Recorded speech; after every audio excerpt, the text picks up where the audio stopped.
그 영장을 내린 판사도 얼마나 고민이 많았겠어요. 그것을 공수처가 받아가지고 집행을 해야 되는 거 아닙니까? 예. 이유가 없어요. 그냥 무능력한 거예요. 저는 공수처장은 최소한도로 사퇴해야 된다고 봅니다. 공수처는 그 처장이 물러나는 게 문제가 아니고 공수처 자체를 이쯤 되면 폐지해야 돼요. 공수처는 오늘부로 해조처가 된 겁니다. 해조처. 수사는 검찰이 해줘. 체포는 경찰 보고 해달라고 해. 저는 공손처 같아요. 공손처. 고위공직자들 잡으라고 그랬더니 고위공직자들한테 너무 공손해요. 이거 뭐 왜 만든 겁니까? 본인이 무슨 자격으로 저렇게 뭐 위법이다, 적합하다 그런 말을 하는 건지 저는 이해할 수가 없고 대통령의 심리까지 경호한 데가 아니에요. 그러니까 윤 대통령 잡혀가면 자기도 잡혀갈 것 같은 거예요. 그러니까 목숨 걸고 경호하겠죠. 대통령 경호가 아니라 자기 자신을 경호하고 있는 거예요. 한없이 가벼운 정치 토크쇼 장르만 여의도 2025년 1월 6일 월요일 순서 시작하겠습니다. 반갑습니다. 정프로고요. 공수처가 우리는 체포에 전문성이 없다면서 경찰의 체포영장 집행 업무를 넘기려고 하는 것 같습니다. 왜 맡았는지를 모르겠습니다. 뭐 그런 이야기들 포함해서 잠시 후에 이분들과 함께 이야기를 좀 나눌 예정이고요. 그보다 오늘 정말 여러분께 큰 선물 하나 또 저희가 나갑니다. 애플워치. 그동안도 뭐 저희가 참 많이 선물을 드렸던 것 같은데 오늘 드디어 그 정점을 한번 찍어보는 것 같네요. 애플워치.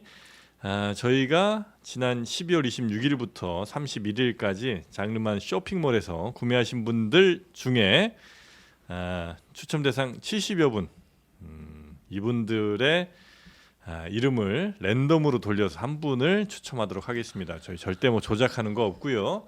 바로 그 프로그램 지금 돌아가나요 혹시? 네, 자 지금 이분들 가운데 추첨을 하겠습니다. 방송 중에 추첨하는 방송 중에 거예요? 지금 추첨해서 지금 드립니다. 네. 자 바로 나중에 돌려 보겠습니다. 네, 자 돌아갑니다. 70, 약속된 거. 3, 2, 1 애플워치 들어갑니다. 자 김경환님 아유 축하드립니다. 김경환님 축하드립니다. 네, 뭐 하시는 분인지 모르겠습니다만 하여튼 전생에 뭘 많이 쌓으셨다고 저희가 생각을 하죠. 뭐 장르만 쇼핑몰에서 뭐 하나 사신 분들 중에 한 분을 저희가 선정해서 애플워치를 드리기로 했는데 저 프로그램 자체는 뭐 아주 공정성이 담보된 그런 프로그램으로 저희가 알고 있고요. 아니 저기 명단에 최윤경이 있어서 지금 부정선거 의혹이 있는 건데 제가 쇼핑몰을 연 뒤로 제품이 괜찮은지를 지금 계속 사보고 있어요. 매겨보고 이제 뭐 인표 해보고 있으니까 그래서 들어간 것뿐이고. 네네네 부정선거 투표는 아닙니다. 아니었습니다. 자 김경환님 다시 한번 축하드리고요. 김경환님께는 저희가 요 애플워치 실물입니다. 빈 박스 아닙니다. 진짜 안에 들어가 있고요. 뭐 원하신다면 제가 직접 뜯어볼 수도 있습니다. 그러나 선물 받으신 분이 원치 않으실 거기 때문에 네, 이렇게 보여드리고요. 요건 저희가 바로 보내드리도록 하겠습니다. 다시 한번 축하드리고요. 이렇게 좋은 일들 많이 있는 2025년 되시기를 바라면서 오늘 함께해 주실 분들 소개해드리도록 하겠습니다. 더불어민주당 강성필 현직 부대변인님 어서 오십시오. 안녕하십니까, 강성필입니다. 네, 반갑습니다. 그리고 두 분은 얼마 전까지는 다 현직이었다가 지금 이제 전직으로 바뀌신 먼저 국민의힘 송영훈 전 대변인님 어서 오십시오. 네, 안녕하세요. 송영훈입니다. 네, 언제자로 잘리셨죠? 제가 지난달 25일에 크리스마스에? 권성동 당대표 권한대행 겸 원내대표께서 네. 대변인단 일괄 면직을 했다고 하더라고요. 그래서 27일 오후에 제가 통보를 받았습니다. 빛의 속도로 지금. 보통 이제 본인이 이렇게 사의를 표명하고 그걸 이제 받아들이 이런 느낌이었던 줄 알았는데 그게 아니고 그냥 통보 없이 바로 그냥 통보를 받았죠. 27일 오후에. 문자로. 아니요, 전화가 왔습니다. 전화 왔습니까? 그래도 다행이네요. 네, 다정합니다. 네, 면직이 되셨고 지금 이제 전 대변인 그리고 개혁신당 김성열 전 수석 대변인님도 오셨습니다. 네, 안녕하세요. 김성열입니다. 네, 반갑습니다. 여기는 어떻게 먼저 사의를 표하셨죠? 예, 저 같은 경우는 좀 먼저 사의를 좀 표했던 그림이 상황입니다. 그래도 좀 좋습니다. 아니 어떻게 된 거예요? 왜 이렇게 된 거예요? 뭐 저희도 이제 대변인단의 전체적으로 교체 의사는 좀 당대표께서 가지고 계셨던 상황이고요. 근데 좀 이제 당이 어려워지고 그런 상황에서 제가 먼저 좀 거취를 표명을 했던 상황입니다. 네, 자 거취 표명한다. 참 말은 좋아 보입니다만 압박이 좀 있었겠죠. 아는 사람끼리. 자, 그러면 최윤경 기자 오늘 같이 수고를 좀 해주실 거고요. 네, 안녕하십니까. 자, 일단 공수처가 아니 그러니까 3일 지난 3일에 이제 한번 갔다가 돌아왔다가 네. 이제 어제쯤이냐 오늘이냐 뭐 한 번 더 분명히 갈 거라고 예상을 했었잖아요. 네. 포기한 거예요? 이제 오늘 6일까지 이제 체포영장 시한이 남아 있었잖아요. 예. 그러니까 한 번은 더 갈 것이라고 모두가 생각을 했는데 이제 공수처가 오늘 오전에 이제 경찰에 이야기를 합니다. 경찰에 윤석열 대통령에 대한 체포영장 재집행을 책임지고 맡아달라 이렇게 이야기를 했다고 합니다. 왜 그걸 경찰한테 맡겨요? 경찰 국수본으로 네. 공문을 보낸 것인데요. 네? 그러니까 집행의 전문성을 고려해 경찰청 국가수사본부에 영장 집행을 위임함으로써 신속하고 효율적인 절차 진행을 도모하기로 했다라는 내용이 여기 담겨 있었다고 하고요. 아니 왜 했어 그럼 처음에? 아 이제 그거는 천천히 얘기를 해보면 될 것 같고 경찰도 당황한 모양새예요. 네. 공수처가 사전에 아무런 논의 없이 영장 집행을 일임한다고 해왔다. 네. 일단 공수처가 요청을 했으니까 법리 검토는 하겠다라고 했는데요. 요 안에 또 내막이 있습니다. 그 네. 3일에 체포영장 집행하는 과정이 있었잖아요. 여기서 우리가 1차 저지선을 뚫었다, 2차까지 뚫었다 하고 이제 초근접 경호만 남아 있다고 그때 네네. 이야기를 했었는데 당시에 이제 경찰이 체포영장 집행에 있어 협조를 같이 하는 과정에서 이제 박종준 경호처장, 김성훈 경호처 차장을 체포하자라고 경찰에서 얘기했다는 거예요. 네. 이 사람들이 정리돼야 이제 경호처가 그렇지. 해체가 되고 그 다음에 네. 들어갈 수 있다라는 게 경찰의 의견이었다고 하는데 네. 이제 공수처가 영장 집행의 주체잖아요. 거기서 공수처는 현장에서 불상사를 최소화해야 한다라고 하면서 체포에 반대했다는 이야기가 나오고 있습니다. 아니 그러니까 근데 요거는 그 체포 이후에 뒤늦게 나온 이야기들을 이야기고. 종합해 보면 이 정도 분위기였던 것 같습니다. 네. 아니 그러니까 그 처음에 왜 맡았는지도 조금 이상하고 아니 그리고 맡았다가 3일 해보니까 자기들이 도저히 못할 것 같아. 그러면 3일 밤이든 아니면 4일이든 빨리 저 경찰한테 얘기를 해서 우리 힘으로는 도저히 안 되겠는데 좀 경찰이 좀 차라리 그러면 이해가 좀 될 것 같은데 3일 밤 지나 4일 5일 지나서까지 있다가 갑자기 이렇게 얘기를 하면 경찰도 황당할 거고 너무 이건 좀 이상하지 않아요? 일단 첫 번째로는 어쨌든 간에 그 영장을 내린 판사도 얼마나 고민이 많았겠어요. 현직 대통령을 그 체포영장. 체포하라고 영장을 그렇죠. 내린 예, 판사가 예. 얼마나 고민이 많았겠냐고요. 예. 근데 그 고민 끝에 본인이 법리를 다 검토해가지고 합당하다라고 해서 영장을 내줬으면 그것을 공수처가 받아가지고 집행을 해야 되는 거 아닙니까? 예. 그런데 무능력했다는 거 아니에요. 그냥 이유가 없어요. 그냥 무능력한 거예요. 무능력이에요? 무의지예요? 무능력의 안에 무의지도 포함되는 거예요. 의지 포함 무능력한 무능력. 거예요. 그래서 저는 공수처장은 최소한도로 사퇴해야 된다고 봅니다. 그리고 1차적으로 앞서 말씀하셨지만 그러니까 확실히 경험이 중요하긴 한 것 같아요. 네. 지금 와서 보면 경찰의 판단이 맞았다는 게 체포를 많이 해봤으니까 1차적으로 경호처의 처장과 차장 쉽게 말해서 경호처의 우두머리들을 빨리 제압을 하고 나면 일단 바로 이제 경호처가 와야 될 거 아닙니까? 네네. 그렇기 때문에 경찰이 체포하자라고 했는데 공수처가 뭐 막았다는 거 아니에요. 그러니까 여기서부터 무능력한 거예요, 여기도. 공수처는 그 처장이 물러나는 게 문제가 아니고 네. 공수처 자체를 이쯤 되면 폐지해야 돼요. 아니 왜냐면은 지금 이번 12월 3일 비상계엄 선포 사태는 검찰이 그동안에 수사 잘 하고 있었잖아요. 김영현 전 국방장관에 대한 공소장 어제 뭐 언론에 공개돼서 대부분 다들 보셨을 텐데 굉장히 일목요연하게 잘 정리되어 있습니다. 그런 사건을 굳이 이첩해달라고 요청해서 가져와서 지금까지 한 게 뭐가 있어요, 사실. 그러니까 한마디로 하면은 지금 공수처는 오늘부로 해조처가 된 겁니다. 해조처.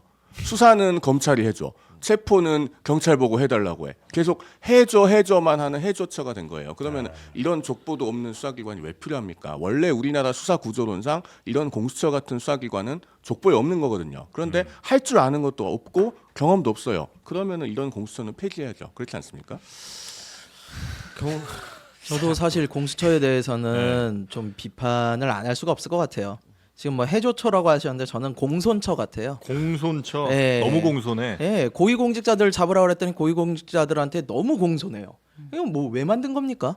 지금 말씀하신 것처럼 1월 3일 날 들어갈 때 반발이 없을 거라고 예상할 수가 없었어요. 왜냐하면 이미 경호처에서는 경호하겠다 얘기를 해놨었고요. 네. 그리고 그 관련된 사람들 최상목이라든가 정진석이나 이런 사람들 다 빠져 있는 상황이고, 그럼 충돌은 당연히 예상되는 상황이었단 말이에요. 네네. 그런데 당당하게 8시에 다 이제 공표하면서 가가지고는 뭐 밀행성 이런 것도 없어요. 다 알리고선 갔는데 반대해서 못 들어갔다. 이게 뭡니까? 이거 잘못하면요 국민들로 하여금 연극으로 보여요. 아니 충분히 막을 거 알고 있었으면 그거에 대한 전략을 가지고 갔어야죠. 그리고 네. 전략이 부재해서 갔으면은 최소한 성이라도 보여야 될 거 아니에요. 가가지고 5시간 반 만에 들어와요. 거기 지금 앞에서 집회하고 있는 사람들은 2박 3일 동안 눈 맞으면서 있어요. 근데 5시간 반 있다가 우리 못하겠어 하고 물러나가지고 이제 3일 있다가 경찰한테 해줘. 이런 기관이 왜 필요합니까? 이런 기관이. 저는 이거 폐지해야 된다고 봐요. 그러니까 공수처가 그 뭐 고위 공직자들 혹은 뭐 검찰 내 이런 일들에 대해서 그래도 수사를 안쪽에서 하긴 좀 힘드니 좀 더 독립적인 기관에서 하자고 만든 걸 텐데, 그럼 이제 훨씬 더 베테랑 경력 많은 그리고 수사에 아주 좀 경험이 많이 쌓인 이런 분들이 가 계실 거 아니에요. 아닌가 그게? 아니요, 이제 아니더라고요. 그거는 네. 아니죠. 예, 그건 현실적으로 생각을 했을 때 예. 일단 제 전제부터 말씀드리겠습니다. 두 분 말씀하셨던 것처럼 예. 공수처 무능력하기 때문에 해체론까지 나오는 상황인 것은 인정해야 된다. 네. 근데 이제 현실적으로 공수처가 이제 꾸려졌을 때 많은 이제 경력직 판사라든지 검사라든지 이렇게 임용을 됐잖아요. 네. 근데 저는 그렇습니다. 어쨌든 수적으로 경찰이 지금 공조본 국가수사본부가 120명, 검찰이 100명, 근데 공수처가 40명이에요. 그러니까 인적으로 많이 부족한 건 맞아요. 하지만 그게 이유가 될 수가 없는 거예요. 그렇죠. 왜냐하면 경찰이 협조를 받아서 지휘를 예, 했으면 예, 되는 예, 거거든요. 예. 그리고 지금 경호처가 고립무원 상태인 거예요. 아시다시피 군도 국방부 장관 직무대행이 군 병력이 체포영장 집회 가는 것을 막는 것에는 부적절하다고 했었거든요. 네. 그러니까 군이 열어줬잖아요. 그리고 나서 경찰도 사실 열어줬고 마지막 3차 관문 이제 한남로 관저에 있는 경호처만 뚫으면 되는 거였어요.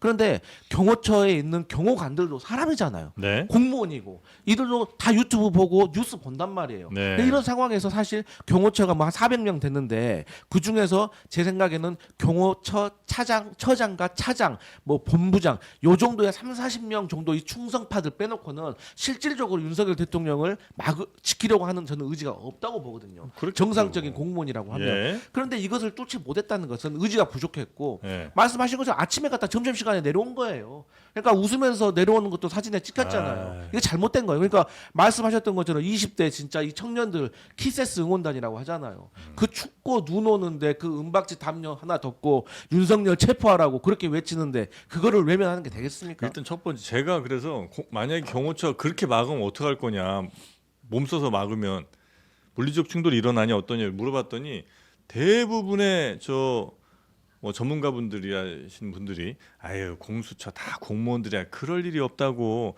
아마 별일 없이 다 그냥 연행할 거라고 이렇게 체포할 거라고 얘기했거든요. 안 됐잖아. 그리고 체포를 그렇게 예를 들면 공수처 체포 영장을 공수처한테 준 거 아니에요? 네. 근데 체포 영장을 공수처한테 줬는데 공수처가 이거를 그냥 체포 영장 경찰 너네 써 이렇게 할 수는 있어요? 그거 안 돼요. 경찰에 일임한다 그랬는데 그거 안 되죠. 일임하는 건 불가능해요. 그러니까 경찰의 지원을 받아서 협조를 받아서 협조를 받아서 그 경력들이 같이 올라가서 그건 현장을 가능하지만 정리하거나 이건 그러니까 가능하지만 공수처가 그건 주가 되는 거죠. 체포 행위는 공수처 검사가거나 공수처 수사관이 해야 됩니다. 그렇죠. 예. 그냥 이것도 경찰에 그러니까 맡긴다는 게 조금 어려운 것 같고. 이게 지금 공수처법 17조하고 47조가 좀 충돌하는 상황인 겁니다. 그러니까 말씀하셨던 것처럼 일부에서는 다시 경찰이 영장을 다시 받아가지고 네. 다시 집행을 해야 된다는 뜻이 있고 또 어떤 분들은 공수처법 17조에 보면 17조는 또 경찰에 대한 지휘권이 없다라고도 나와 있어요. 하지만 또 47조를 보면 또 공수처 검사가 지휘를 해서 경찰이 협조를 해서 체포할 수 있다라고 하기 때문에 결론은 이런 애매한 상황을 만든 자체가 잘못인 거예요. 명쾌하게 정리를 했었어요. 그 법을 민주당이 만들었잖아요. 저희가 안 만들었어요. 저희 그때 아니, 극구 반대했는데 법조가 지금 잘못하는 표현보다 이것을 제대로 그러니까 법원이 법을 그렇게 만들어놨잖아요. 영장을 줬기 때문에 그 영장을 하고 정당성을 가지고 체포하면 되는 거였어요. 근데 그걸 못하고 이것을 비겁하게 경찰에게 지금 넘겼다는 자체가 이 자체가 잘못된 거죠. 아니 그건 당연히 잘못이죠. 저는 근데- 여기서 예. 가장 큰 문제는 의지 문제였다고 봐요. 공수처에 예, 왜냐하면은 체포 영장에 대해서 그렇게 몸으로 맞고 그러면요, 사실상 현행범이에요. 네네. 현행범은요, 불체포 특권조차도 없어요. 국회의원이 그렇게 맞고 서도요, 현행범 체포가 가능해요. 근데 지금 말씀하신 것처럼 경찰에서 예를 들어 경호처장, 차장 이런 사람들 체포해야 된다라고 했다면요. 네. 그거 당연히 했어야 될 거 아니에요. 그러니까. 근데 그걸 왜 안 하는 겁니까? 저는 이건 진짜 의지 문제였다고 봐요. 그 네. 사람들이 과연 이 영장을 진짜로 집행할 의지가 있었는지, 그리고 이 사람들과의 물리적 충돌을 감행하면서까지 법원의 영장을 실행할 만한 그런 생각이 있었는지, 현직 대통령이라는 사람을 구속시킬, 잡아다 체포할 그런 의지가 있었는지, 전 의지 문제였다고 분명히 그 봐요. 만약에 의지 문제라면 예. 그들의 진짜 의지는 뭐예요? 그러니까 그 대통령을 진짜로 체포할 의지가 별로 없었던 사람들이면 시간 이렇게 그냥 끌고 그냥 체포하는 모습, 약간 체포하는 것처럼 하는 모습 좀 보여주다가 그냥 이번 텀 넘긴다. 이게 그들의 의지예요? 이게 단정하긴 되게 어렵지만 지금 결과적으로 보면 사실상 그렇게까지도 의심이 돼요. 왜냐하면 말씀하신 대로 가가지고 조금 있다 내려왔죠. 그리고 바로 경찰에 뭐 요청한 것도 아니고 오늘 와서 하는 거 아니에요. 예. 그러니까 시간을 끌 만큼 끌었죠. 영장 다시 재청구해야 되죠. 이거 뭐 하는 거냐고요. 근데 지금. 저는 네. 이제 그렇게까지 공수처 어떤 수사관들이나 검사라든가 공수처장이 나쁜 사람일 거라고 믿고 싶지는 않아요. 하지만 그런 걸 떠나서 그냥 결과적으로 무능력한 거예요. 더 이상 뭐 그 사람이 어떤 마음을 가졌는지 선인지 악인지 이건 판단하는 게 의미가 없고, 그래서 이제는 경찰에게 입첩을 했기 때문에 경찰이 적법한 절차에 따라서 빨리 집행을 해야 되고. 아직 이첩을 안 했죠. 사건 자체는 이첩도 안 하고 공수처가 여전히 들고 있어요. 네. 그러면서 체포만 해줘. 라고 일임을 한 상태인 겁니다. 이건 법적으로 안 돼요. 그리고 사실은 민주당에서 지난 12월 9일인가요? 김민석 수석 최고위원이 뭐라고 했습니까? 검찰은 이 사건 손 떼야 된다. 그러면서 사실상 공수처가 해야 된다는 게 그 시기에는 민주당의 입장 비슷한 것이었잖아요. 그런데 지금 이렇게 됐어요. 그리고 애초에 공수처를 만들 때도 사실은 국민의힘의 전신인 자유한국당은 그 당시에 반대했고 패스트트랙에 태워가지고 이 족보에도 없는 이상한 수사 조직을 만들어 놓은 거 아닙니까? 근데 우리 이제 그런 시청자들께서도 식으로- 잠깐만요. 우리 시청자들께서도 공수처 홈페이지에 들어가 보시면 그 검사 배치표가 있어요. 한번 보시면은 네. 거기 지금 처장, 차장, 그다음에 수사기획관, 인권옹호 감독관 빼고 일반 검사가 몇 명 있냐면 부장검사 2에 평검사 7명 있습니다. 그리고 그 부장검사 2분은 한번 경력들을 찾아보세요. 그러면은 이 공수처라고 하는 조직이 사실은 윤 대통령이 직접 자진 출석을 했든 또는 뭐 체포가 됐든 간에 제대로 조사해서 사건을 핸들링할 만한 역량이 대단히 부족한 조직이다라고 네. 하는 거 공감하실 수 있을 겁니다. 근데 이제 네. 공수처 처음 태생부터 해서 민주당 너희들이 잘못했다라고 하는 거는 A를 얘기하고 있는데 B를 얘기하는 거고 똑같은 거예요. 그럼 그런 식으로 따진다면은 뭐 조선시대까지 다 흘러가야 돼요. 네가 잘했냐, 내가 잘했냐. 아니. 그리고 그래서 미래를 지금 얘기를 해야 되는 거지. 그렇게 따진다고 하면 민주당도 아니 그러니까 국민의힘도 공수처도 안 된다, 검찰도 안 된다, 경찰도 안 된다. 그럼 그렇게 안 된다라고만 하지 말고 일반 특검 빨리 출범시켰어야죠. 그리고 일반 특검이 하는데 출범하는데 시간이 걸리니까 이미 그 내란죄와 관련된 그 상설 특검은 통과시켜 이미 여야가 합의된 거나 다름없잖아요. 200표가 넘었으니까. 아니 우리 송 변호사님도 평소에 상설 특검에 자, 대해서 제가 동의하시는 말씀 분이었잖아요. 드려볼까요? 그러니까 일단- 얘기 아니, 끝나고 잠깐만요. 얘기하고 일단, 네. 그래서 이런 것도 안 하면서 자꾸 공수처가 잘못됐네 어쨌네 하는 것은 문제를 해결하자는 게 아니에요. 불평불만인 거예요. 아니 실제로 공수처가 들고 있으면서 문제가 해결이 하나도 안 되잖아요. 그리고 그게 대해서 무능력하다고 잠깐만요. 제가 동의했잖아요. 말씀드려볼게요. 자, 일단 저는 12월 3일 비상계엄 선포 사태 이후에 일관되게 이 사건은 검찰이 수사해야 된다고 말해오고 있습니다. 네. 늘 그렇게 말씀드렸고 왜 그러냐면 내란에 관해서는 검찰이 수사 노하우를 갖고 있어요. 12.12.5.17 수사에서 대법원까지 유죄 판결 받아본 경험이 있습니다. 그러니까 이건 검찰이 수사를 해야 된다는 거고 실제로 어제 언론에 공개된 공소장 보면 아 역시 검찰이 하는 게 맞구나라고 하는 게 지금 확인이 된 측면이 있어요. 그다음에 공수처를 만든 걸 왜 얘기를 하냐라고 하시는데 실제로 이 공수처라고 하는 기관이 애초에 우리나라 수사 구조 연역에 보면은 없어도 되는 기관이기 때문에 그래요. 과거에도 존재하지 않았고 만들어진 지 지금 5년이 됐는데 유죄 판결을 받은 게 뭐가 있습니까? 딱 한 건 있었죠. 손준성 검사 고발 사주 사건 1심 유죄 받았다가 그것도 작년 12월에 서울고등법원에서 무죄로 뒤집혔잖아요. 네. 1년에 예산 200억을 쓰는데 1년에 한 건도 유죄를 못 받는 수사기관이면 그런 수사기관이 왜 필요합니까? 그것 쓸데없이 만들어서 지금 이렇게 사건이 꼬이고 뺑뺑이 도는 것에 대해서 민주당이 좀 네. 돌아보셔야죠. 자 일단 물론 처음부터 살펴보자면 사실은 이제 윤석열 대통령 대통령이 자진해서 출석하고 조사받고 뭐 이런 게 가장 좋겠죠.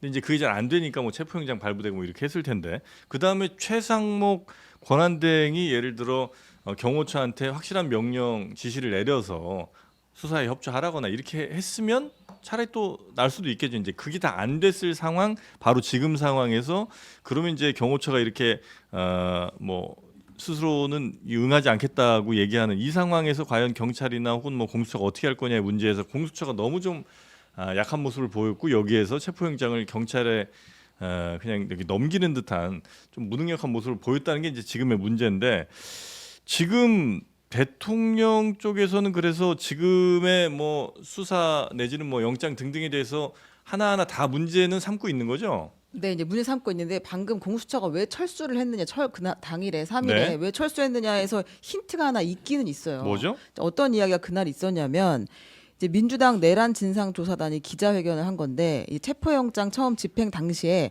박종준 경호처장이 몸싸움에서 밀릴 경우 공포탄을 쏘고 안 되면 실탄도 발포하라는 명령을 하달했다. 라는 내용이 우리한테 제보가 들어왔다고 민주당이 주장을 한 거예요. 그러니까 이제 당시에 공수처에서 생각보다 이 실탄 이야기에 놀라서 철수한 거 아니냐라는 이야기가 지금 나오고 있는 것이고 경호처에서는 전혀 사실이 아니다. 이거 법적 책임을 묻겠다라고 지금 반박을 하고 있는 상황이거든요. 그러니까 주요 그 플레이어로 경호처가 지금 계속 활약을 하고 있는 그런 경호처에서 총을 쏠 수도 있다 이런 얘기를 듣고 공수처가 황급히 철수한 거 아니냐 이런 이야기가 한때 저는 나왔습니다. 그렇네요. 네네. 그 부분에 대해서 물론 경호처의 잘못은 우리 국민이 지금 다 알고 있을 거기 때문에 제가 따로 이야기를 안 할게요. 경호처는 지금 불법을 자행하고 있다고 저는 생각을 합니다. 그렇기 때문에 그 부분에 대한 이야기가 아니고 우리 계엄 불법 계엄 터진 날 보셨잖아요. 시민 한 명이 장갑차 갔다가 그냥 맨몸으로 막아서 가지고 화제됐던 거 다들 기억하시잖아요.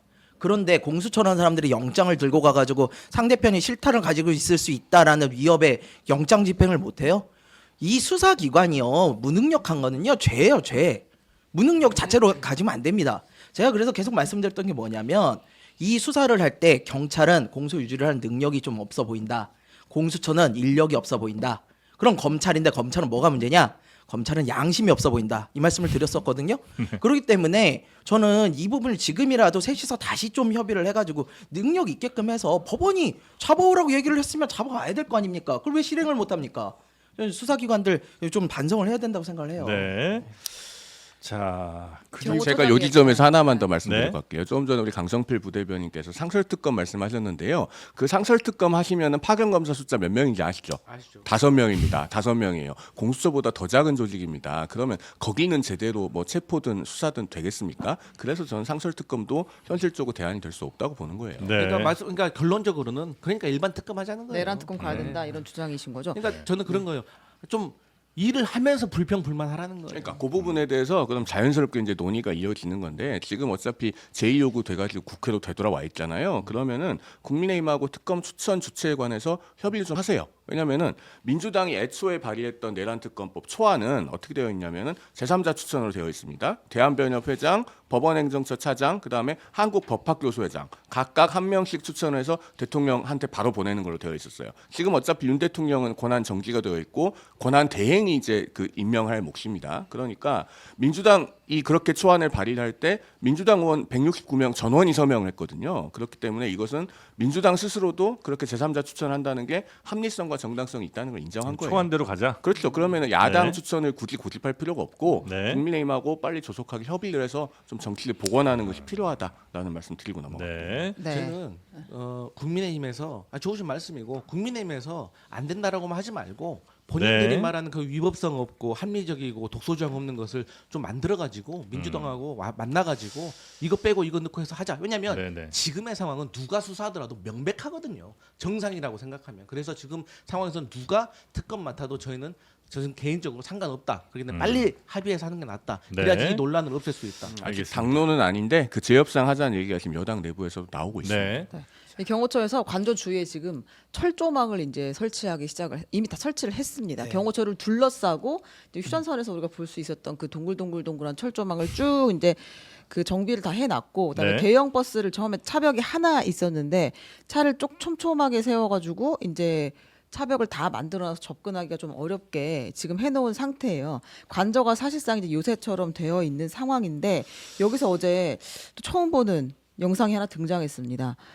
박종준 대통령 경호처장이 네. 영상 입장문을 통해서 영장 집행에 응하는 건 경호를 포기하는 것이다. 좌고우면하지 않겠다라고 하면서 영장 집행을 계속 경호처장이 네, 경호처장이 입장을 냈는데요. 네. 이거 한번 들어보겠습니다.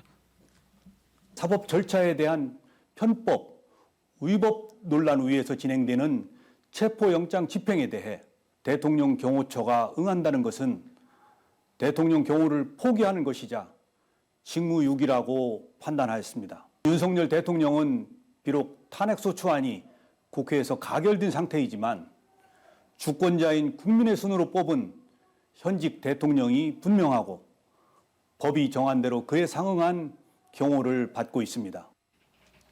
경호처장은 보통 이렇게 어디 나와서 뭐 얘기를 많이 안 하지 않나요? 그러니까 저는 그래요. 본인이 뭐 법률가도 아니고 법원도 아닌데 네. 본인이 무슨 자격으로 저렇게 뭐 위법이다, 적합하다 그런 말을 하는 건지 저는 이해할 수가 없고, 저는 경호처가 대통령의 신체를 경호하게 되어 있지 대통령의 심기까지 경호한 데가 아니에요. 그리고 저러한 얘기들은 법원에서 체포영장 나오기 전에는 얼마든지 이러하고 저러해서 안 된다, 잘못됐다 이렇게 주장할 수 있어요. 그런데 대한민국 법원에서 이런 거 저런 거 다 고민해가지고 판단해서 결정 내렸어요. 그러면 승복해야죠. 아니 법안과 법안 그리고 사회적인 쟁점이 충돌을 했을 때 결정 내려주는 것이 어디입니까? 법원이잖아요. 근데 네. 이것마저도 거부를 해버리면 대한민국이 혼란 속으로 빠져드는 거 아니겠습니까? 그래서 그리고 또 이제 체포영장이라는 게 대통령의 신체를 위해를 가하는 게 아니에요. 더 안전하게 구금을 해가지고 이게 내란죄인지 아닌지를 정말 정확하게 본인의 억울함을 풀어주겠다는 거예요. 그런데 왜 본인이 그 신체에 위해를 가한 것도 아닌데 본인들이 나서니까 신체에도 위해가 가해진다. 그래서 심기 경호 그만하고 정말 그 제대로 된 경호처에 있는 공무원들을 특수 공무 집행 방해죄로 범죄자 만들지 마시길 바랍니다. 네. 그리고 경호처는 이게 독단적으로 뭘 판단하거나 이런 기관이라기보다는 위에 지시를 받는 데일 거 아니에요. 네. 근데 그 지시를 내릴 사람이 과거에는 이제 대통령이었을 거고 지금은 대통령이 직무가 정지돼 있으니까 아마도 최상목 권한대행이 아닐까 싶은데, 그럼 지금 이 이야기를 하고 있는 이 뜻은 최상목 권한대행의 뜻이라고 봐야 되나? 그렇지는 않을 것 같고 지금 예. 뭐 경호처장 본인의 판단인 것 같은데 본인이 그렇게 어쨌든 판단할 수 있는- 어쨌든 잘못됐다고 보여요. 왜냐하면 어제 상황이 뭐가 있었습니까? 서부지법에서 윤 대통령 변호인들의 이른바 그 체포영장에 대한 이의 신청이라고 네. 하는 걸 기각했잖아요. 거기 보면 이제 6장짜리 결정문에서 윤 대통령 변호인이 주장하는 그 체포영장 위법 사유를 하나하나 다 이유 없다고 자세히 반박을 했어요. 네. 그런 법원의 결정이 나왔으면은 이 체포영장의 적법성 여부는 이제 논란이 해소됐다고 봐야 되거든요. 그러면은 백보양보해서 경호처장이 대통령 측에서 체포영장이 이러저러하게 위법해서 무효라고 주장을 하니까 네. 그럼 나는 잘 모르겠고 일단 뭔가 다툼이 있는 상황인 것 같으니 계속 경호를 하겠다 이렇게 생각할 수는 있을지 모르겠어요. 네. 그런데 어제는 이미 이제 이 신청 기각됐잖아요. 그러면은 저런 입장을 피력하고 유지하는 것은 대단히 부적절하다 이렇게 말씀을 드려야 될 것 같습니다. 추가적으로 지난 금요일에 정진석 비서실장이 최상목 권한대행한테 대통령의 경호를 위해서 경찰 투입을 요청을 했어요. 그러니까 최상목이 경찰에다가 이것도 하라고 요청을 한 거예요. 근데 다행히 정의로운 경찰이 경호를 거부한 거예요. 네. 그러면서 또 뭐라고 했냐? 최상목이 지금 시민과 공무원이 다치는 일이 없도록 신경 써달라고 했어요. 그래서 저는 이것도 참 공허한 말인데 최상욱 권한대행보차도 지금 이 상황을 어떻게 해결해야 되는지 본인이 정리를 해가지고 상황을 그냥 해결해야 될 생각을 안 하고 오히려 혼란 속으로 빠뜨리고 있다. 참 한심하다. 그리고 아무것도 안 하는 게 사실은 지금 제일 위험한 것 같은데, 왜냐하면 점점 이러다가 양쪽 시위대 뭐 이렇게 또 심해질 수도 있고 아니면 체포 과정에서 또 물리적 충돌 이런 것도 오히려 더 생길 수 있을 것 같아서 최상목 권한대행이 좀 뭔가 어느 방향이라도 정해야 된다고 제가 그러니까 여러 차례 얘기했는데 이렇게 애매하게 행동을 하니까 지금 국민의힘 한 3-40명이 한남동 관저 들어갔다는 그러니까 거 그게 아닙니까? 애매한 게 참 문제라는 거예요. 일이 더 커지는 거예요. 네.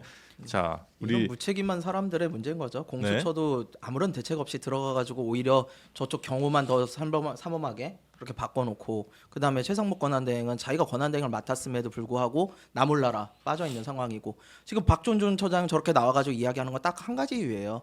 본인도 지금 입건돼가지고 조사받고 있어요. 내란죄에 관해가지고. 그러니까 윤 대통령 잡혀가면 자기도 잡혀갈 것 같은 거예요. 그러니까 목숨 걸고 경호하겠죠.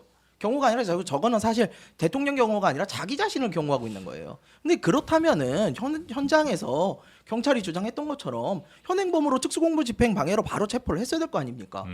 아니 왜 법치가 정치 논리에 밀리는 거예요? 그럼 우리나라는 도대체 어떻게 앞으로 나라를 끌어갈 생각인 겁니까? 경호처가 경호를 하는 것도요 다 법적 근거에 의해 가지고 하고 있는 거예요. 네. 근데 법원에서 영장을 적법하게 발부를 했는데 법적 근거가 없다고서 막 그럼 도대체 경호처가 이야기하는 법적 근거란 건 무엇입니까?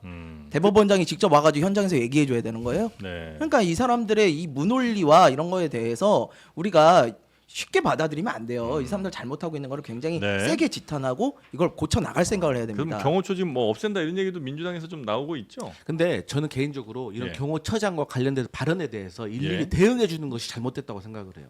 이렇게 위법하고 뭐 위험적이고 그러니까 대통령을 지키겠다 이런 거에 대해서 우리 논하고 논평을 하고 거기에 대해서 경호처를 없애야 된다니 이런 말 자체가 이 사람들의 주장에 대해서 일일이 대응해 주니까 이게 맞나라고 국민들이 헷갈릴 수가 있거든요. 그냥 이런 것은 무시해 버리고 모든 국가의 공권력을 총 투입해 가지고 반드시 윤석열 대통령을 체포해서 나와야 돼요. 그래야지 법 앞에 성역이 없다는 헌법 제11조를 보여줘야지 이게 나랍니까? 아니 대통령은 무슨 권한으로 내란죄와 외환의 죄는 아니 소추할 수 있다고 정해져 있잖아요. 그러면 모든 공권력을 투입해서라도 윤석열 대통령이 좋아하는 4명에서 1명씩 다 끌고 나와야죠. 400명 있으면은 1,600명 들여보내가지고 다 빼와야죠. 저는 이런 말 네. 자체가 논할 자체가 없다고 생각해요. 그러니까 당위는 뭐 사실 당위인데 지금 이제 그렇게 가지 않고 있는 현실이 있는 거니까 그래서 그 현실에 대해서 얘기를 좀 하고 있는 건데 그래서 민주당에서는 지금 이 경호처를 이거 없앨 수도 있다 이런 얘기를 좀 하고 있잖아요. 근데 경호처를 네. 없앤다는 건 현실적으로 그거는 이제 조금 레토릭 정도로 말이 안 생각할까요? 되는 거고 네, 알겠습니다. 뭐 지금 그러니까 얼마 전에 경호처가 법을 바꿔가지고 거기를 지키고 있는 군경에 대한 지휘권을 경호처가 가지고 있었잖아요. 네. 거기에 대해서 잘못된 것을 하나씩 바로 잡아서 정상화를 시켜야지 좀 못한다고 해서 없애버리고 못한다고 해서 그렇게 따졌으면 아니, 민주당에서 그 얘기를 하더라고요. 그러니까 예. 근데 그렇게 해야지 다 없애는 네. 건 좀 저는 좀 개인적으로 반대입니다. 그래서 뭐 해외에는 뭐 이런 경호처 없는 데가 훨씬 더 많다더라. 그래서 경찰이 그냥 좀 가서 이렇게 경호해 주는 게 이 정도가 맞는 거지라는 뭐 이야기들이 이제 민주당에서 나와서 이제 여쭤본 거였고요. 자, 그리고 이제 아까 잠깐 얘기 나왔습니다만 지금 윤석열 대통령 측이 제기하는 여러 법적인 이의 신청 같은 것들 이게 다 거의 다 기각이 됐죠, 지금. 네, 전부 기각이 됐는데 이제 윤석열 측에서 주장한 것을 간단하게만 정리하고 법원의 입장을 그냥 얘기를 해드릴게요. 네. 공수처는 내란죄 수사권이 없다. 그러니까 이제 들어오면 안 된다고 한 거였는데 법원에서는 체포영장, 수색영장 혐의에 내란죄뿐 아니라 직권남용도 포함이 되어 있었다. 그래서 공수처법에 다 포함되어 있는 수사로 볼 수 있다. 수사 가능하다는 거고. 이제 공수처가 관할권이 없는 서부지법에 영장을 청구한 것은 위법하다. 중앙에다 했었어야지라고 이야기를 했는데 이제 공수처법에 따르면 범죄지나 증거 소재지 등등을 고려해 관할 법원에 공소를 제기할 수 있다. 용사는 서부지법 관할이기 때문에 영장 청구 문제 없다. 이렇게 네. 법원에서 기각을 했고, 근데 판사가 자의적으로 형사소송법 110조를 배제하는 것은 위헌이다라고 이야기를 했는데 이제 형사소송법 110조는 이 우리가 말한 대로 군사상 비밀에 관한 곳은 책임자가 허락을 해야만 압수수색 가능하다라는 네. 조항인데 판사가 이거를 적용되지 않는다고 써가지고 지금 얘기가 된 거잖아요.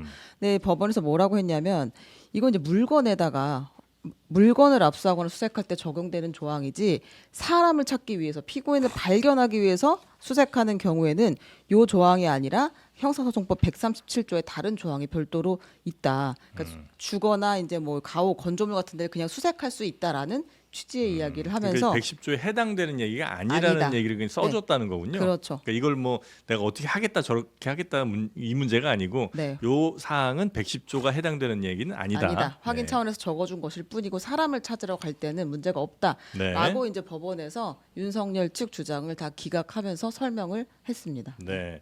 일단 그 윤 대통령 측은 그 법적 절차에 있어서 문제가 있을 법한 것들은 거의 대부분 다 지금 걸고 간다고 보면 걸고 되겠습니다. 가는 거 같은 네. 모양새이긴 하던데 이거는 결국 큰 재판의 흐름에는 큰 영향을 주지는 못하겠죠. 지금 현재 윤 대통령 그 변호인단은 가장 당면한 과제가 체포를 막는 거잖아요. 네. 그렇기 때문에 그 체포영장의 효력에 관해서 다퉈본 것 같은데 저는 이런 결론 나올 줄 예상했어요. 왜냐하면 제가 그 이 신청에 대한 기각 결정이 나오기 이틀 전에 아침에 한 라디오에 나가서 해설을 했는데 그 해설한 내용 거의 그대로 지금 법원의 결정이 나왔습니다. 그러니까 네. 이것은 어떤 선입견이나 정파적인 의도를 갖고 해설하지 않고 그냥 있는 법리 그대로 보고 정확하게 연구해서 말을 한다면은 네. 대부분의 법률가들이 비슷한 결론에 이르게 될 그래요? 만한 사안이에요. 네. 관할은 중앙지법에 있는 게 원칙이지만 형사소송법에 관할이 있는 다른 법원에도 할 수가 있습니다. 그런데 윤 대통령의 주거지는 용산구잖아요. 관저가 네. 용산구에 있으니까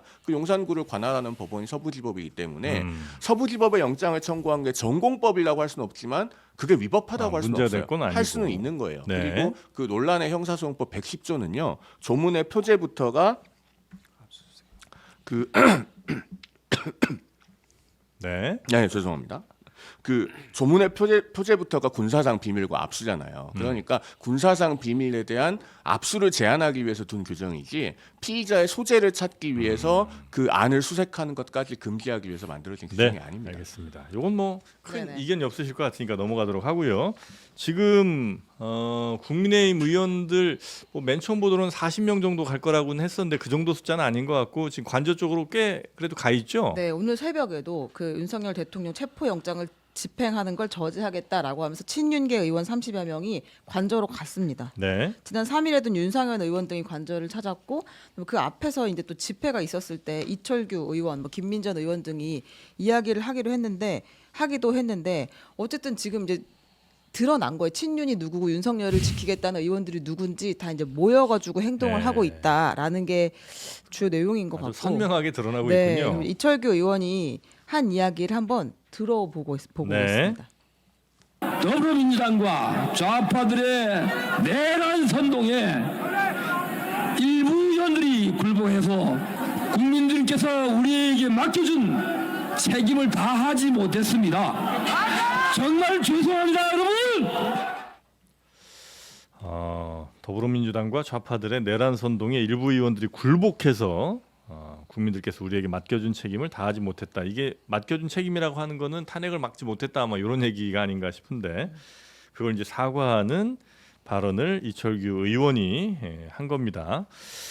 자, 그러면서 지금 지지율이 생각보다 좀 많이 아마 의원들이 이렇게 행동하는 것도 그 지지율과 좀 관련이 있는 것 같은데 지지율 변화가 조금 나타나고 있다고요. 이제 오늘 공개된 리얼미터 여론조사에 보면 국민의힘이 34점, 이건 정당 지지율입니다. 대통령에 대한 네. 지지율은 아니고 정당 지지율이 34.4%가 나왔어요. 국민의힘이 3주 연속 지금 상승하는 모양새거든요. 다음 거 한번 보여주시면 네. 이 여론조사 흐름을 보면 생각보다 지금 상승세가 뚜렷하게 보이는 그런 모양새입니다. 네. 민주당은 45.2% 이렇게 나왔고요. 그러니까 이게 도대체 어떻게 된 일인지에 대한 분석 기사가 쏟아지고 있지만 아직 명확한 원인은 찾지 못한 상황이에요. 네. 예, 이게 뭐 일시적으로 한번 이렇게 잘못 나왔으면 그냥 뭐 그럴 수도 있을 것 같긴 한데 지금 3주 한 3, 4주 정도 이렇게 상승세를 타고 있는 게 이건 이제 보수들이 좀 집결을 한다, 결집한다 이렇게 해석을 해도 되나요?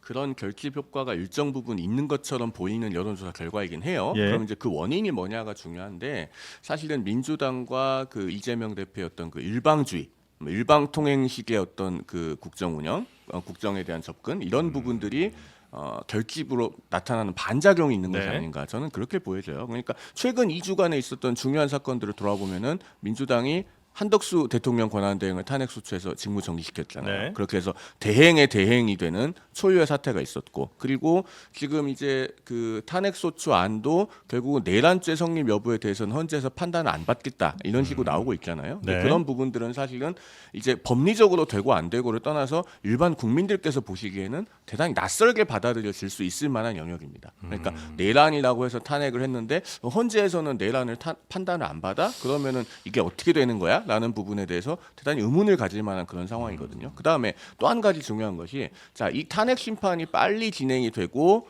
뭔가 국가적으로 어지러운 상황이 빨리 해소되기를 바라는 그런 국민들의 여론이 있지만 다른 한편으로는 그러면은 왜 이재명 대표의 재판은 빨리 진행이 안 되지? 이건 벌써 1심 판결이 나온 지가 2달이 넘어서야 첫 번째 기일이 열리는데 이건 맞는 건가? 공평한 건가?에 대해서 의문을 갖고 계시는 분들도 있는 거예요. 그러니까 네. 그런 부분들이 다 모여서 하나의 반작용으로 지금 결집 현상이 일어나고 있는 것으로 보인다. 네. 솔직히 저희가 잘해서 올라간 건 아니라고 그건 보여지는데 아니겠죠. 네. 그러나 민주당과 이재명 대표가 잘하고 있는 것도 하나도 없다. 이렇게 이제 보여집니다. 민주당이 너무 독주라니까 오히려 거기에 대한 반발로 결집이 좀 일어나고 있는 것 같다 정도로 그렇죠. 이해하면 저는 되겠습니까? 조금 다르게 네. 해석이 돼요. 왜냐하면은 지금 사실은 첫 번째 선거 기간이 아니에요. 네. 선거 기간이 이게 확정이 되면 여론조사에 대해서 선관위가 굉장히 세게 개입을 합니다.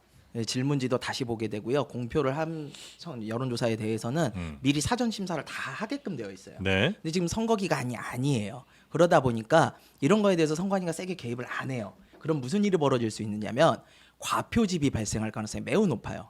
그러니까 지금 여기 계신 분들 중에 지금 여론조사 받으신 분 있으세요?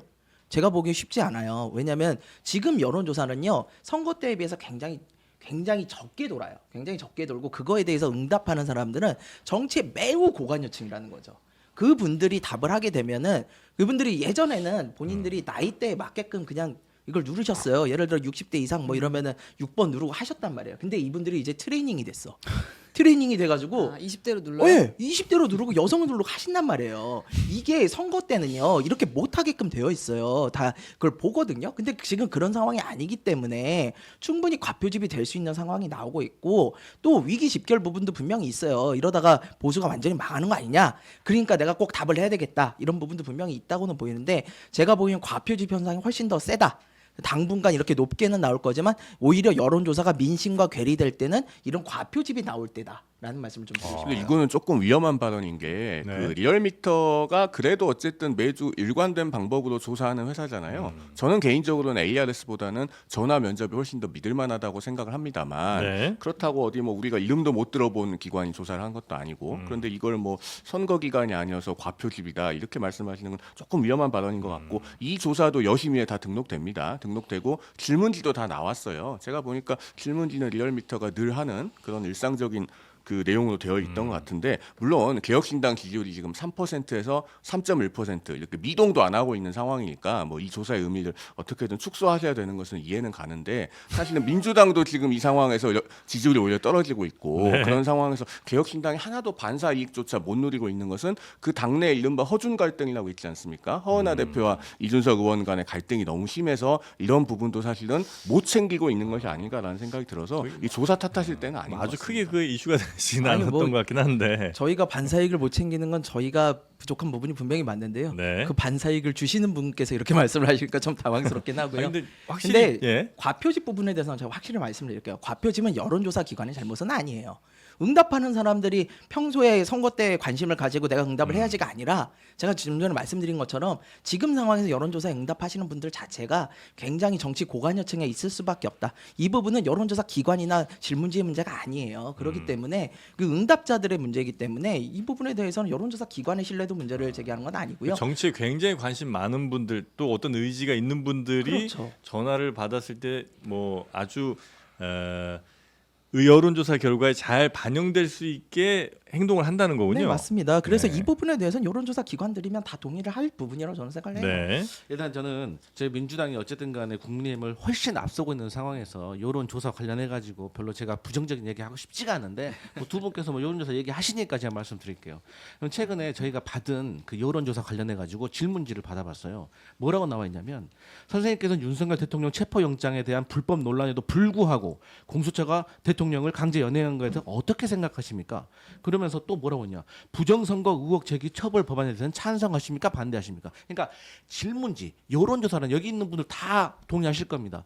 질문의 순서와 어떤 걸 먼저 물어보고 중요하죠. 이거에 엄청 중요합니다. 이런 식으로 해버리면은 어디 조사예요? 그 그게? 조사 어디 건지 아는데 저는 아니, 그 일단 조사 문제 말을 있다고 할게요. 생각해요. 그러니까 이런 것들이 있기 네. 때문에 제가 봤을 때는 개혁신당 쪽에서는 과표집이라는 거 여러 가지 얘기를 하신 것 같고 저도 거기에서는 일정 부분 동의를 합니다. 이게 방금 얘기한 그 리얼미터 조사는 아니죠? 아닙니다. 네. 근데 이제 정치 지형이 우리가 333으로 되어 있잖아 보통. 343. 333이나 343이나 네. 그러니까 뭐 보수 3, 진보 3, 중도 3, 뭐 나머지 10은 무응답이라든지 네네네. 이런 거 있으면 일단 기본적으로 저는 그 민주당이 45면은 일단 중도층에서 15가 온 거예요. 그리고 국민의힘 같은 경우도 34.4면은 3주 연속 상승한다. 그러면 중도에서도 한 5% 정도가 온 네네. 겁니다. 그러니까 이걸 무엇을 뜻하는 것 같냐? 이재명 대통령, 그러니까 윤석열 대통령의 비상계엄에 대해서 잘했다고 생각하지는 않을 겁니다. 하지만 그런다고 해서 이재명 민주당 대표가 대통령이 되는 거에 대해서는 반대하시는 중도층이 있다는 걸 의미하는 거예요.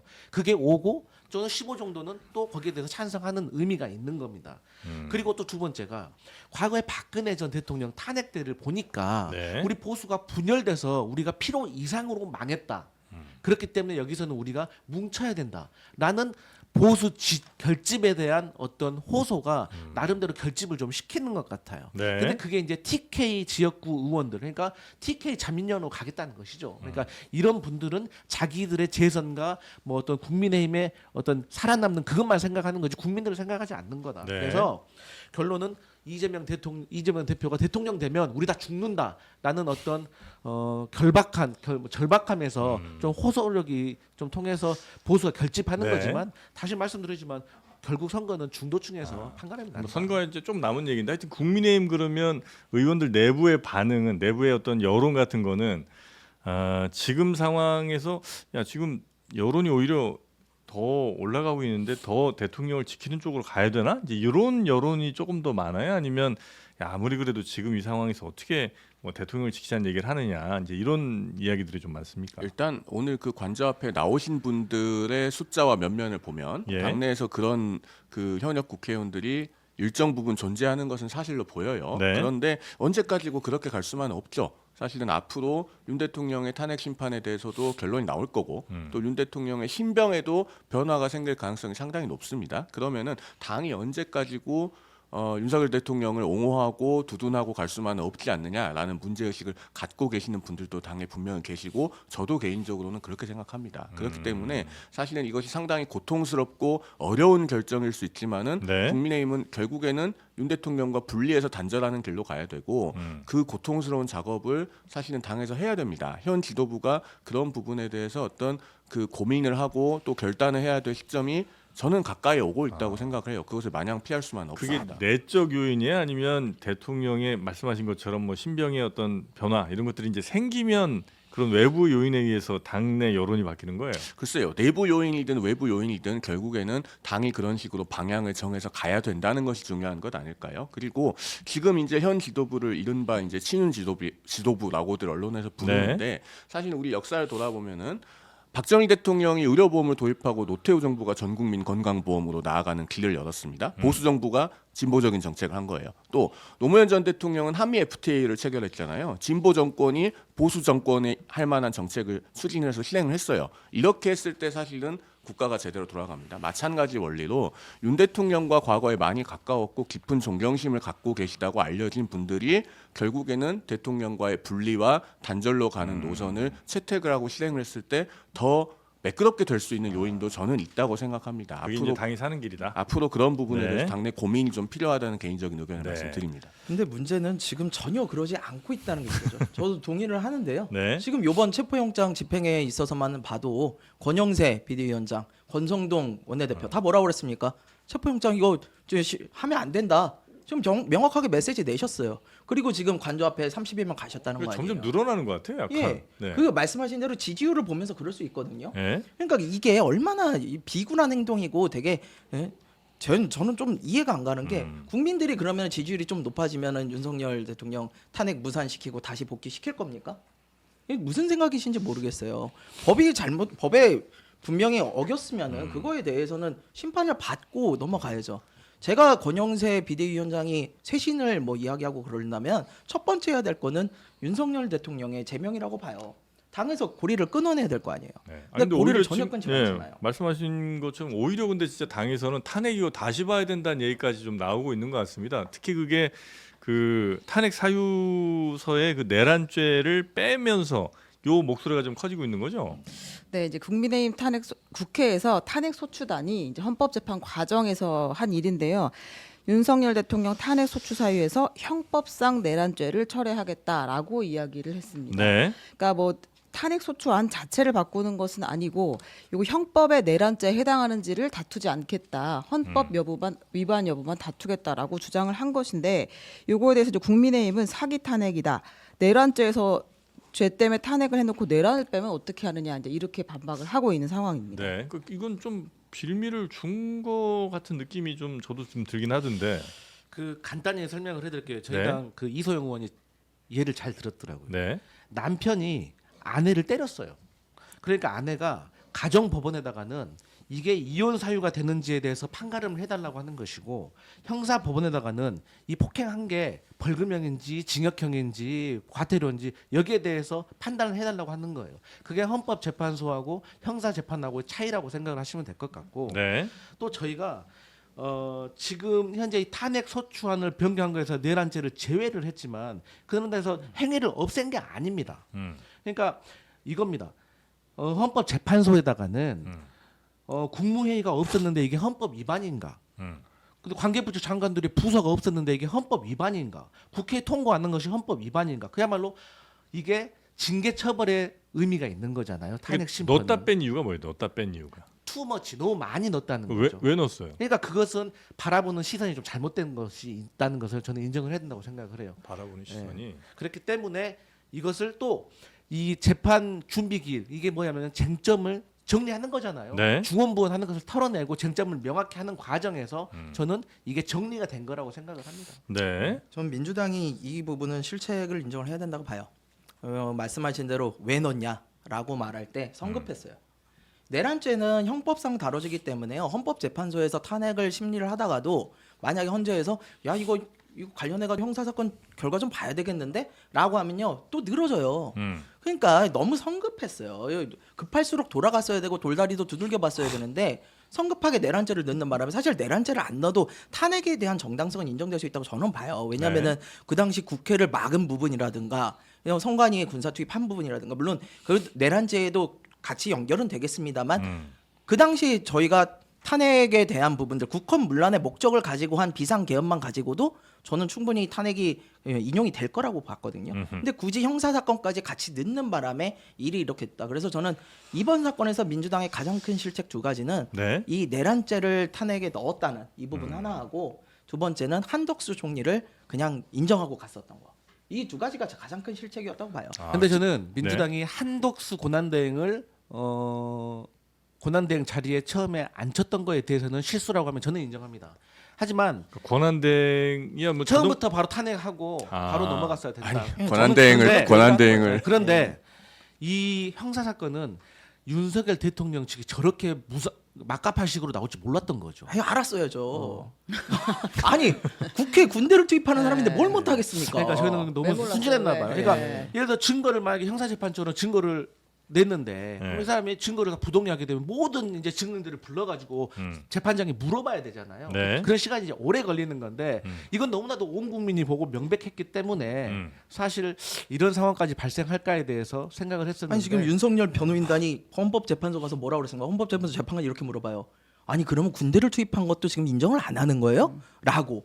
지금 그 정도예요. 그냥 전부 다 부정하고 있다고요. 이런 사람들한테 여유를 주면 안 돼요. 밀어붙여야죠. 여유를 준 게 아니라 최소한의 양심이 있었다고 생각했는데 그 부분은 정말 죄송합니다. 네. 양심이 없었던 걸로 판명됐습니다. 알겠습니다. 혹시 국민의힘에서는 어떻게 이 탄핵소추 사유를 정리하는 부분에 있어서는요 네. 법리적으로는 그렇게 변경하는 게 가능할지 몰라도 사실은 정치적 정무적으로는 바람직하다고 보기는 어려워요. 왜냐하면은 우리 국민들께서 이걸 내란죄를 뺀다고 생각을 하고 계십니다. 그리고 그걸 아무리 설명을 해도 사실 납득시키기가 쉽지 않아요. 대부분 그 탄핵소추안 전문을 보면 실제로 내란이라고 하는 단어가 엄청나게 많이 들어가 있습니다. 그러면은 그런 내용들을 아무리 사실관계는 안 뺀다고 지금 민주당에서 주장을 하셔도 정치는 결국 국민들께서 어떻게 받아들이시는지가 중요하지 않겠어요? 네. 그러면 내란이라고 해서 이 탄핵소추를 했고 나도 그런 걸 전제로 해서 동의를 했는데 뭐 내란인지 여부를 판단을 안 받으면 그게 뭐야?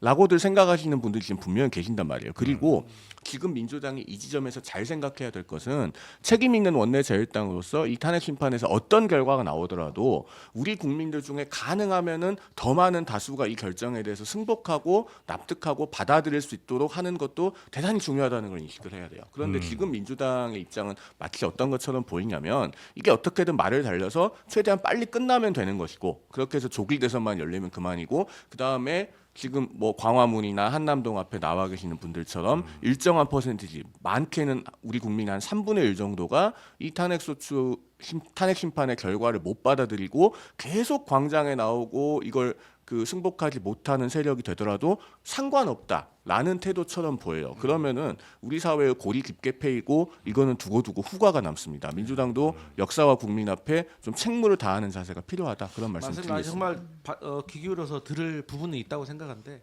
근데 이건 있어요. 어떤 결과가 나오든지 간에 아스팔트에 계신 분들은 인정 안 할 겁니다. 그렇기 때문에 거기까지 저희가 신경을 쓰고 속도 조절할 수는 없는 것이고 한간에서는 이재명 대표의 재판 때문에 빨리 서두르는 거 아니냐 민주당 조급해 보인다라고 하지만 그렇지가 않습니다. 지금 이 탄핵 심판에 대해서 빨리 인용을 해가지고 대통령을 몰아내고 빨리 제대로 된 대선을 통해서 우리가 제대로 된 지도자를 다시 선출하는 것이 대한민국을 정상화시키는 것이다. 그렇기 때문에 속도를 내는 것이지 저희가 아무리 이렇게 얘기를 해도 아스팔트에 계신 분들은 아니야. 저 사람들은 어떻게든 빨리 헌법재판 뭐 윤석열 몰아내고 이재명 대표 대통령 만들어야 돼. 이렇게 생각하실 것이기 때문에 그래서 저희는 중도층을 바라보고 있지만 네. 아스팔트까지 생각할 여유는 없다.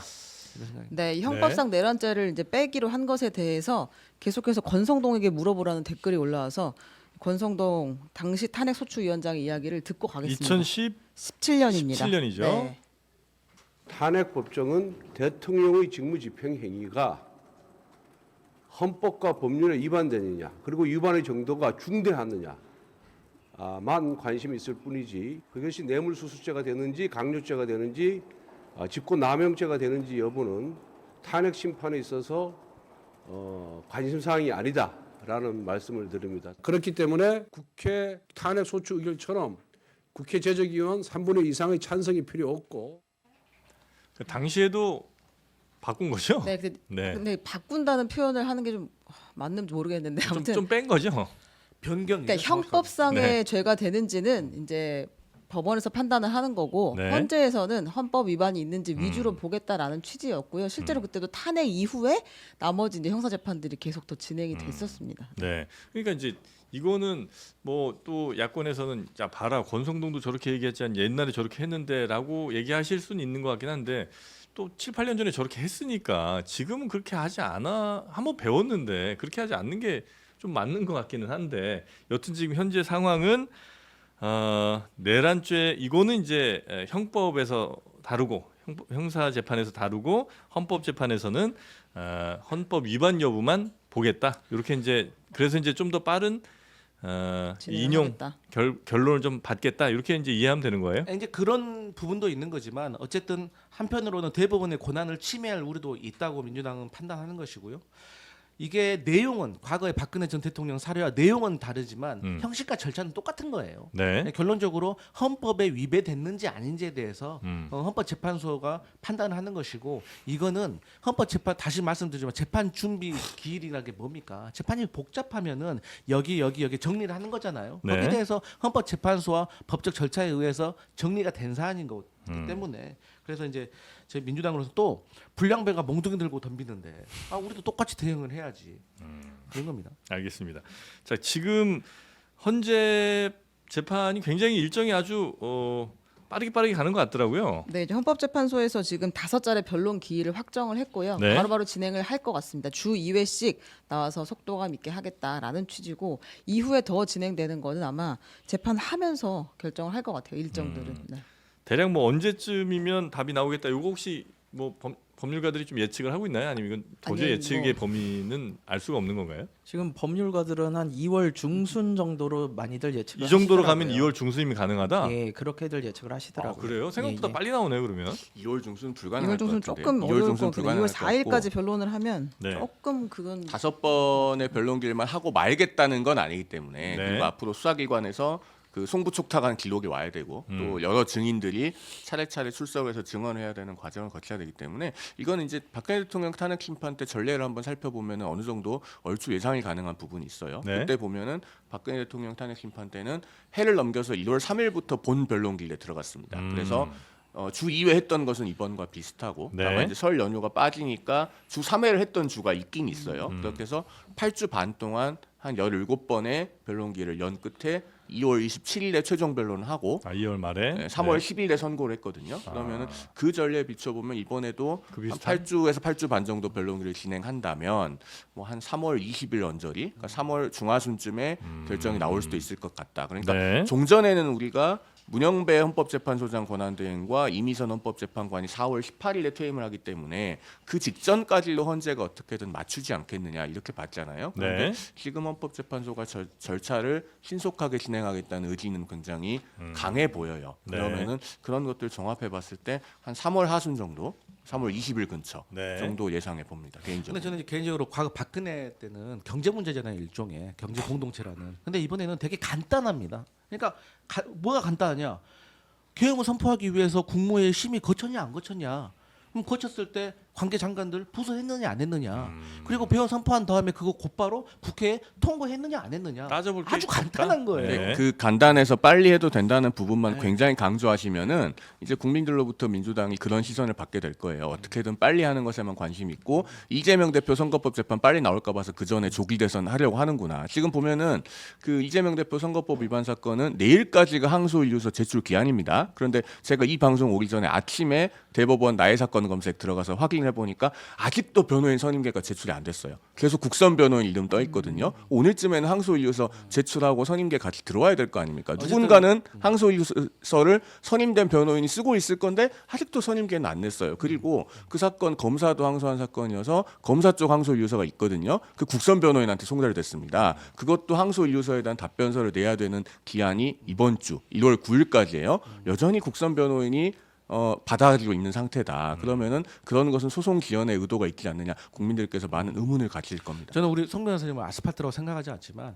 어쨌든가 제가 다시 말씀드리지만 이 빨리 탄핵 심사를 끝내가지고 윤석열 대통령을 몰아내고 조기 대선을 통해서 제대로 된 지도자를 선출하는 것이 민생을 살리는 길이고 해외 신인도에서 우리 대한민국의 신인도를 다시 높이는 길이고 하루빨리 트럼프 이기도 다시 대응을 하는 것이고 국방도 다시 챙기는 거예요. 그러니까 민생을 챙기는 것이 조기 대선인 거예요. 근데 그런 과정에서 자꾸 아스팔트 세력들이 이재명 대표 대통령 만들기 위해서 조급한 거 아니냐라고 공격을 하는데 그러면 저희는 항상 했던 말이 이재명은 이재명이고 윤석열은 윤석열이다. 그래서 이재명 대표는 어쨌든 간에 법적인 한도 내에서 절차 내에서 네. 차근차근 진행하고 있다는 점을 말씀드리겠습니다. 헌법재판소도 사실 빨리 끝내려는 의지가 굉장히 강해 보여요. 뭐 결론이 어떻게 나든 헌법재판소는 지금 이 상황이 유지되는 게 나라 전체적으로 굉장히 좋지 않다라고 판단을 하는 것 같습니다. 그리고 앞서서 뭐 절차적인 부분에 대해서 위법성을 우리 강성필 위원께서 말씀을 주셨어요. 근데 사실 절차적인 것뿐만이 아니라 내용적인 측면에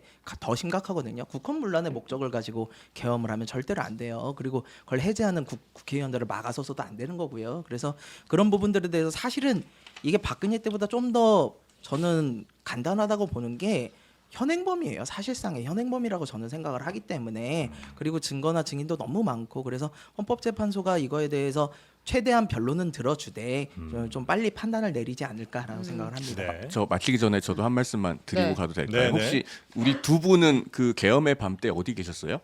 개헌의 밤. 계엄의 밤 12월 3일 3일. 계엄 선포된 계엄의 네. 밤 때 두 분 혹시 어디 계셨어요? 방송국에 계셨고. 저는 국회 본회의장에 있었습니다. 아 본회의장에 들어가셨구나. 앞에 못 저는 그날 국회 들어가려다가 제 앞에서 줄이 잘려가지고 네. 국회 경비대하고 약 1시간가량 대치했거든요. 네. 그러니까 저도 그 계엄의 밤 때 국회 부근에 있었던 사람 중에 하나입니다. 네. 그럼에도 불구하고 이 탄핵 심판 절차는 어쨌든 절차적으로는 방어권을 그래도 어느 정도 보장해줄 필요가 있고 특히 앞서도 말씀드렸지만 어떤 결과가 나오더라도 가장 대다수의 국민들이 승복할 수 있는 길로 가는 것이 되게 중요하다라고 생각을 하거든요. 네. 그 부분을 좀 한번 강조해서 12월 3일에 말씀드리고 어디 있었는지는 왜 물어보시나요? 아니 그러니까 나 있었다 이 얘기를 지금 해야 그렇죠. 되는 거죠. 왜냐하면 내 얘기, 의도가 오해받을 수 있기 때문에 아. 그렇지 않다는 걸 말씀드리는 아니 근데 너무 거예요. 다 급하시니까 가시기 전에 중요한 거 하나만 정리하면 네. 김용현 공소장이 공개가 됐어요. 네. 지난번에 우리가 이제 그 공소 요지만 정리한 보도 자료를 한번 전달해드렸는데 네. 여기 이제 김용현의 공소장인데 83쪽 분량의 공소장에 윤석열 언급이 141차례로 더 많습니다. 그러니까 피고인보다 대통령이라는 단어가 더 많이 나와서 김용현 공소장인데 공소장인데 계엄 당시의 상황을 조금 정리를 잘 세세하게 검찰이 해놨는데 예. 이제 그 지금까지 해왔던 그 윤석열 대통령 측의 주장이 다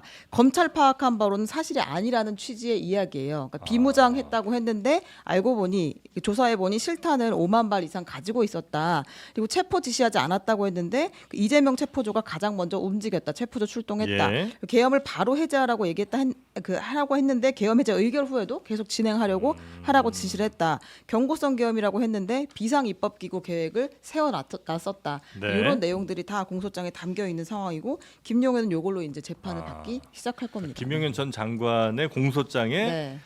윤 대통령이 주장했던 것과는 반대된 배치되는 내용들이 꽤 많이 있더라. 네, 나중에 윤석열 대통령 공소장도 이제 주거 동사만 바뀔 겁니다. 목적어만. 그러니까 대략 볼 수는 이제 예상은 해볼 수 있다. 다만 이제 이게 재판으로 사실관계 확정된 건 아니니까 네. 다퉈보려고 하겠죠. 저는 김용현 공소장에서 반드시 외환죄도 같이 좀 다뤘으면 좋겠어요. 북풍 맞습니다. 같은 거 네, 말씀하시는 제가 지난번에 건가요? 이 자리에서 그 무인기 관련해 가지고 네. 굉장히 혐의가 짙다, 외환 혐의가 짙다 그랬을 때 우리 정광지 대변인께서 에이 그러기 하겠어 그러셨는데 저 되게 억울하거든요. 그날 저희 방송 끝나자마자 조선일보에서 속보가 나왔어요. 네. 그거에 대해서 지시한 적 있다라고. 이 사람 나도 그때 같이 동의한 거 기억 안 나나? 이 그러니까요. 예, 그러니까. 아 열받는데 알고 그래서 외환죄만큼은 네. 되게 심도 있게 좀 다뤘으면 네. 좋겠어요. 알겠습니다. 네. 하여튼 뭐 그때 좌절하셨던 거 오늘 알부민으로 한번 네. 복구하시기 바라겠습니다. 힘내는 데는 알부민이 최고입니다. 아 그렇습니까? 네, 예. 어쨌든 수사도 검찰이 이제 다 해줬잖아요. 네. 체포도 지금 경찰이 해줘라고 하는 거고 참 어쨌든 마무리하면서 공수처는 이제 공수처는 해조처가 해조처다. 됐다라는 아. 말씀 다시 한번 수미상관인데요. 드립니다. 네, 그런 거 다 해주려면 하여튼 알부민이 알부민이 필요합니다. 힘이 필요합니다. 필요합니다. 네, 알고를 먹고 잘해야죠. 자, 알부민은요. 저희 장르만 쇼핑몰에 들어오시면 구매하실 수가 있고요. 자, 함께 해주신 세 분 오늘 여기서 보내드리고 저희는 요즘 워낙 거의 전 국민이 지금 법률 전문가가 돼가고 있어서 진짜 전문가 김한규 의원 모시고 이 법적인 여러 문제들 논쟁들 한번 다뤄보도록 하겠습니다. 세 분 대단히 고맙습니다. 감사합니다. 감사합니다. 감사합니다.